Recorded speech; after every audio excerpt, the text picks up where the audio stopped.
Hello दोस्तों, तो इस वीडियो में आज हम डिस्कस करेंगे पॉलीकैब इंडिया लिमिटेड के बारे में। तो पॉलीकैब इंडिया लिमिटेड का रिसेंटली क्वार्टरली रिजल्ट आया। कंपनी का क्वार्टरली परफॉर्मेंस कैसी रही, मैनेजमेंट ने अपने क्वार्टरली परफॉर्मेंस और फ्यूचर आउटलुक पे क्या कमेंट्री करी, ये सारी चीज़ें इस वीडियो में डिस्कस करेंगे।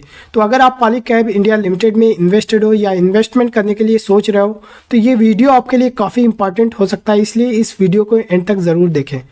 तो कंपनी की क्वार्टरली परफॉर्मेंस की बात करें तो वैसे कंपनी का क्वार्टर 4 यानी मार्च क्वार्टर सबसे बेस्ट होता है, लेकिन इस क्वार्टर यानी दिसंबर क्वार्टर में कंपनी ने हाईएस्ट एवर रेवेन्यू और प्रॉफिट रिपोर्ट किया। अगर एग्जैक्ट रेवेन्यू की बात करें तो कंपनी ने 3715 करोड़ रुपए का रेवेन्यू रिपोर्ट किया, जो कि पिछले साल के कंपैरिजन में 10% ज़्यादा था। और पिछले क्वार्टर से अगर कंपेयर करें तो ये रेवेन्यू 11.5% ज़्यादा रेवेन्यू है। और अगर एग्जैक्ट प्रॉफिट की बात करें तो कंपनी ने 360 करोड़ रुपए का नेट प्रॉफिट इस क्वार्टर रिपोर्ट किया, जो कि पिछले साल के कंपैरिजन में 45% ज़्यादा है। और पिछले क्वार्टर से अगर कंपेयर करें तो कंपनी ने 33% ज़्यादा प्रॉफिट रिपोर्ट किया। तो कंपनी का क्वार्टरली परफॉर्मेंस काफ़ी अच्छी रही। इंटरेस्टिंग बात यह है कि FY22 में पूरे साल में कंपनी ने जितना प्रॉफिट अर्न किया था, इस फाइनेंशियल ईयर में सिर्फ 9 महीने में कंपनी ने उतना प्रॉफिट कर लिया है। तो कंपनी काफ़ी अच्छी तेज़ी से ग्रो कर रही है। कुछ एक्स्ट्रा खर्चे और इनकम की बात करें तो कंपनी ने इस क्वार्टर में 10 करोड़ रुपए की एसेट मोनेटाइज की है। और पिछले क्वार्टर में जो कंपनी का एडवर्टीजमेंट एंड प्रमोशन पे 16 करोड़ रुपए खर्च हुए थे, ये खर्च बढ़ करके इस क्वार्टर में 64 करोड़ रुपए ऑलमोस्ट 4 गुना हो गए हैं। इसलिए हुआ कि कंपनी ने कई मार्केटिंग कैंपेन लॉन्च की।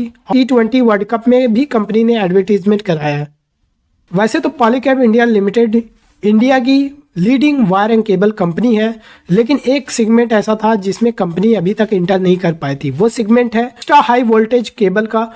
तो कंपनी ने कहा कि हम 2025 तक इसमें प्रोडक्शन स्टार्ट करने वाले हैं। और डोमेस्टिक मार्केट में अभी सिर्फ 2 ही प्लेयर हैं। और कंपनी ने नाम तो नहीं लिया, लेकिन मैं गेस कर सकता हूँ कि वो 2 प्लेयर होंगे, हैवेल्स और दूसरा KEI इंडस्ट्रीज।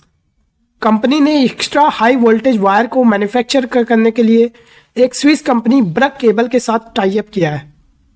ब्रक केबल 120 साल पुरानी वर्ल्ड की लीडिंग केबल मैन्युफैक्चरर कंपनी है। Book cable Polycab India limited को डिजाइन, टेस्टिंग, प्रोडक्शन, इंस्टॉलेशन जैसी टेक्नोलॉजी में हेल्प करेगी, जिससे पॉलीकैब इंडिया लिमिटेड को 550 किलो वोल्ट तक के हाई वोल्टेज केबल बनाने में हेल्प मिलेगी। कंपनी ने कहा कि इस पार्टनरशिप से हमें डोमेस्टिक मार्केट की 4 से 5 हज़ार करोड़ की हाई वोल्टेज और एक्स्ट्रा हाई वोल्टेज मार्केट में इंटर करने का मौका मिलेगा और कुछ ओवरसीज अपॉर्चुनिटी भी मिलेगी। ने कहा कि कैलेंडर ईयर 2023 में 600 से 700 करोड़ रुपए का इन्वेस्टमेंट प्लान कर रही है। इस कैपेक्स प्लान में 75% पैसा company wire and cable business में इन्वेस्ट करेगी और 25% पैसा FMEG में इन्वेस्ट करेगी। कुछ और चीज़ों की बात करें तो कंपनी ने कहा कि हमारा वायर में ज़्यादा प्रॉफिट होता है एज कम्पेयर टू केबल। और केबल एंड वायर में कंपनी का केबल से 70% और वायर से 30% कंट्रीब्यूशन था लास्ट ईयर, जो कि इस साल ये कंट्रीब्यूशन चेंज हो गया और करंट टाइम में ये कंट्रीब्यूशन है 60% from cable and 40% from wire. Raw material में कंपनी कॉपर, एल्यूमिनियम और स्टील जैसे मेजर रॉ मटेरियल प्रोक्योर कर रही है। और कॉपर के लिए मोस्टली इंटरनेशनल मार्केट से, एल्यूमिनियम 50% डोमेस्टिक और 50% इंटरनेशनल मार्केट से, और स्टील मोस्टली जो है डोमेस्टिक मार्केट से प्रोक्योर कर रही है। ऑप्टिकल फाइबर केबल के बारे में कंपनी ने बताया कि इसमें बैकवर्ड इंटीग्रेशन नहीं है। कंपनी ऑप्टिकल फाइबर प्रोक्योर करती है और इसको फिर केबल में कन्वर्ट करती है। कंपनी ने अपने FMEG बिजनेस के बारे में कहा कि हम FY26 तक इस सेगमेंट में एटलीस्ट 10% का EBITDA मार्जिन एक्सपेक्ट कर रहे हैं। और एक्सपोर्ट से इनको बल्क में ऑर्डर मिल रहे हैं, लेकिन कंपनी कह रही है कि हम एक्सपोर्ट में भी डिस्ट्रीब्यूशन सिस्टम बना रहे हैं। क्योंकि अगर बात करें डोमेस्टिक मार्केट की तो इंडियन मार्केट में 2012 तक कंपनी जो है बल्क में ही ऑर्डर लेती थी इंस्टीट्यूशन से। अभी करंट टाइम में कंपनी का 85% जो रेवेन्यू आ रहा है डिस्ट्रीब्यूशन से आ रहा है। और कंपनी एक्सपोर्ट में भी यही चीज़ अपना रही है।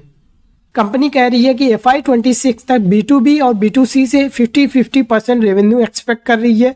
और B2B बिजनेस में केबल और EPC का बिजनेस है और B2C बिजनेस में वायर और FMEG का बिजनेस है।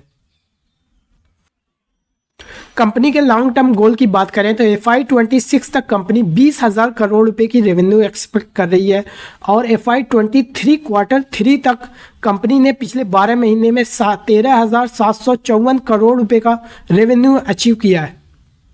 तो उम्मीद करता हूं दोस्तों ये वीडियो आपके लिए काफ़ी इंफॉर्मेटिव रहा होगा, और वीडियो अच्छा लगा तो लाइक करें, और चैनल को अभी तक सब्सक्राइब नहीं कर लिया तो सब्सक्राइब कर लीजिए ताकि इस तरह के वीडियोज़ रेगुलरली मिलते रहें। And thank you for watching.